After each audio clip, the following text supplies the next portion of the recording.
Ika-78 Kabanata. Ang patnubay ng Diyos sa kanyang mga mamamayan. Mga kababayan, ang mga turo ko'y inyong pakinggan. Tuturuan ko kayo sa pamamagitan ng kasaysayan. Sasabihin ko sa inyo ang mga lihim na katotohanan ng nakaraan. Napakinggan na natin ito at nalaman. Sinabi ito sa atin ng ating mga ninuno. Huwag natin itong ilihim sa ating mga anak. Sabihin din natin ito sa mga susunod na salinlahi. Sabihin natin sa kanila ang kapangyarihan ng Panginoon at ang mga kahanga-hanga niyang gawa. Ibinigay niya ang kanyang mga kautusan sa mga mamamayan ng Israel na mula sa lahi ni Jacob. Iniutos niya sa ating mga ninuno na ituro ito sa kanilang mga anak, upang malaman din ito ng mga susunod na lahi, at nang ituro rin nila ito sa kanilang mga anak. Sa ganitong paraan, magtitiwala sila sa Diyos at hindi nila makakalimutan ang kanyang ginawa, at susundin nila ang kanyang mga utos, upang hindi sila maging katulad ng kanilang mga ninuno na matitigas ang ulo, suwain, hindi lubos ang pagtitiwala sa Diyos, at hindi tapat sa Kanya.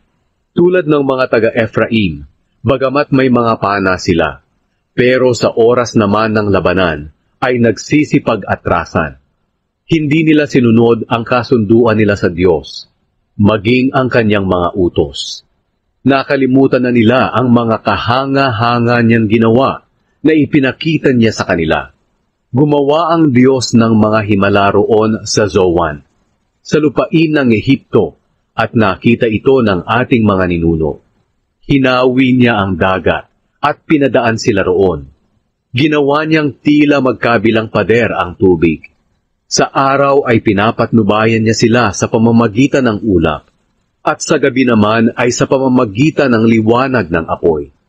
Biniyak niya ang mga bato sa ilang, at dumaloy ang tubig, at binigyan sila ng maraming inumin mula sa kailaliman ng lupa. Pinalabas niya ang tubig mula sa bato, at ang tubig ay umagos gaya ng ilog. Ngunit ang ating mga ninuno ay patuloy na nagkasala sa Kanya. Naghimagsik sila sa kataas-taasang Diyos doon sa ilang. Sinadya nilang subukin ang Diyos upang hingin ang mga pagkain gusto nila.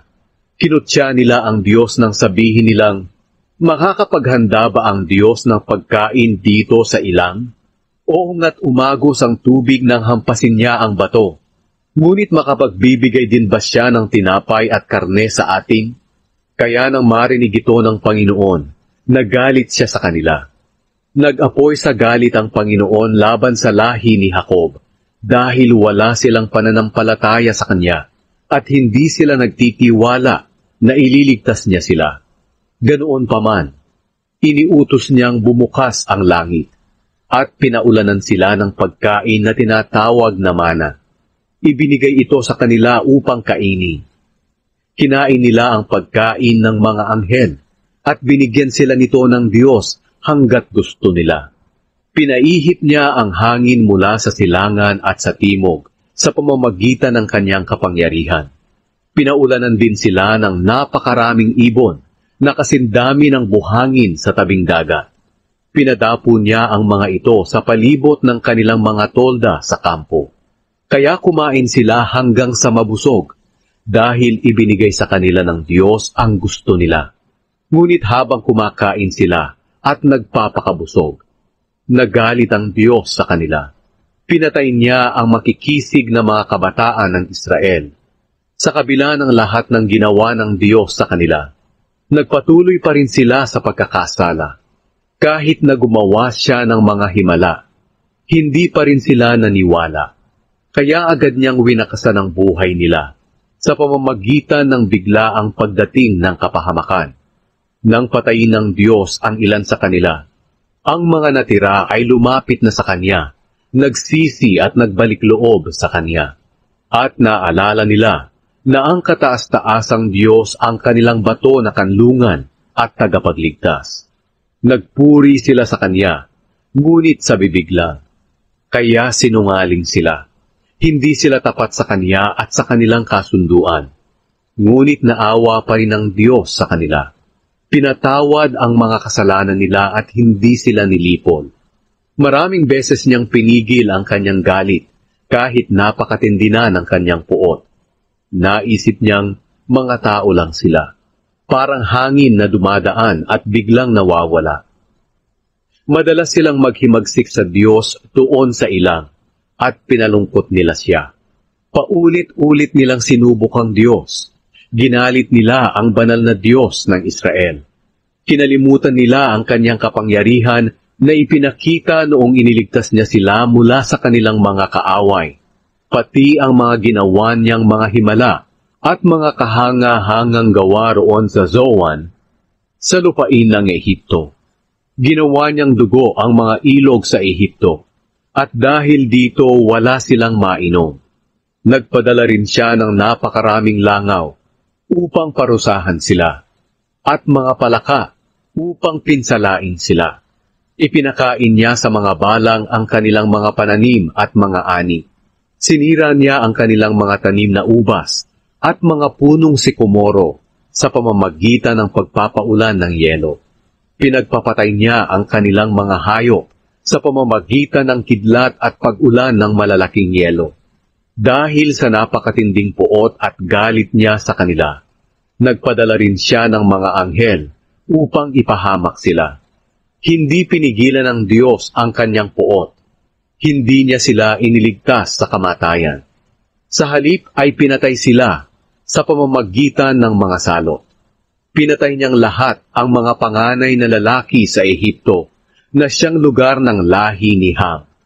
Ngunit inilabas niya sa Ehipto ang kanyang mga mamamayan na katulad ng mga tupa at pinatnubayan sila na parang kanyang kawan sa ilang. Pinatnubayan niya sila, kaya hindi sila natakot. Ngunit ang mga kaaway nila ay nalunod sa dagat. Dinala sila ng Diyos sa lupain na kanyang pinili, doon sa kabundukan na kinuha niya sa pamamagitan ng kanyang kapangyarihan. Itinaboy niya ang lahat ng naninirahan doon, at hinati-hati ang lupain sa mga lahi ng Israel, para maging pag-aari nila at maging tirahan. Ngunit sinubok pa rin nila ang kataas-taasang Diyos, naghimagsik sila at hindi sumunod sa kanyang mga utos. Tumalikod sila sa Diyos, kagaya ng kanilang mga ninuno. Tulad sila ng isang sirang pana na hindi mapagkakatiwalaan. Pinanibugho nila ang Diyos at ginalit dahil sa mga Diyos-Diyosan sa mga sambahan sa matataas na lugar. Alam ng Diyos ang ginawa ng mga Israelita, kaya nagalit siya at itinakwil sila ng lubusan. Iniwanan niya ang kanyang tolda sa Shilo, kung saan siya nananahan dito sa mundo. Hinayaan niyang agawin ng mga kaaway ang kahon ng kasunduan na simbolo ng kanyang kapangyarihan at kadakilaan.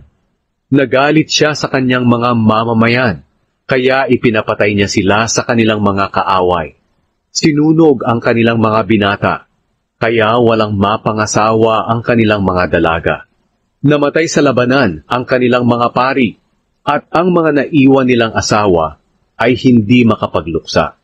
Pagkatapos, parang nagising ang Panginoon mula sa kanyang pagkakahimlay. At para siyang isang malakas na tao na pinatapang ng alak, itinaboy niya at pinaatras ang kanyang mga kaaway. Inilagay niya sila sa walang hanggang kahihiyan. Itinakwil niya ang lahi ni Jose, hindi rin niya pinili ang lahi ni Ephraim. Sa halip ay pinili niya ang lahi ni Huda at ang bundok ng Zion na kanyang minamahal. Doon niya ipinatayo ang kanyang templo, katulad ng langit at lupa na matatag magpakailanman. Pinili ng Diyos si David upang maging lingkod niya. Kinuha siya mula sa pagpapastol ng tupa at ginawang hari ng Israel, ang mga mamamayang kanyang hinirang. Katulad ng isang mabuting pastol, inalagaan niya ang mga Israelita ng may katapatan at mahusay silang pinamunuan.